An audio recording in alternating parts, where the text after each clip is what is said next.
Christ est le centre et la sphère de la plénitude universelle.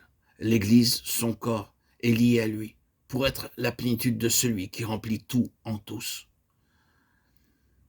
Chapitre 1 de la lettre aux Éphésiens. Cela signifie que l'Église est amenée dans cet état de fils. Et ainsi, dans le Nouveau Testament, nous avons une révélation similaire concernant celui des croyants en tant que pensée complète de Dieu. Et vous avez cette remarquable déclaration au début de la lettre aux Éphésiens au verset 5.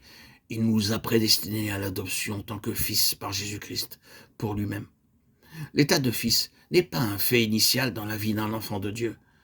La naissance ainsi que l'enfance le sont. Mais dans le Nouveau Testament, l'état de fils est bien au-delà de cela, quelque chose qui se produit plus tard.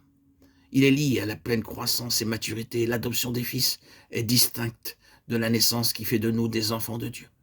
Il est évident que s'il y a adoption, il ne s'agit donc pas d'une naissance et qu'une naissance n'est pas une adoption. Ce sont deux choses différentes. Nous sommes nés enfants de Dieu par la nouvelle naissance. Nous sommes des fils adoptés.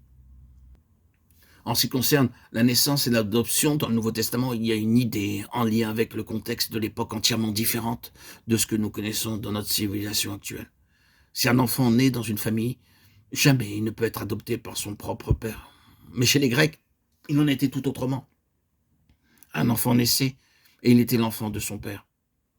Mais lorsque l'enfant atteignait sa majorité, le père l'adoptait, autrement dit, il lui donnait à partir de ce moment-là une position en responsabilité en tant que fils. Et c'est ce qui était appelé l'adoption de son propre enfant comme fils. C'est ce à quoi le Saint-Esprit fait référence, reprenant ce qui a bien sûr été compris par les lecteurs de cette épître, le fait que l'on puisse naître dans la famille de Dieu et cependant ne pas être encore un fils. L'enfant doit croître à tout égard en lui, et ainsi, à la maturité spirituelle, être adopté en tant que fils. La grande adoption d'Église est encore à venir. Le jour de l'adoption est le jour auquel l'apôtre fait référence au chapitre 8 de l'épître aux Romains, dans lequel il est précisé que la création elle-même sera délivrée de la servitude, de la corruption lorsque les fils seront manifestés.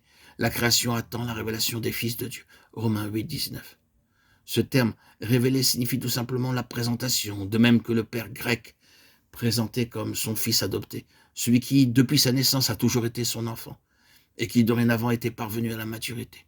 Le jour où celui-ci atteignait sa majorité, le père grec l'amenait et le présentait publiquement comme étant désormais son fils.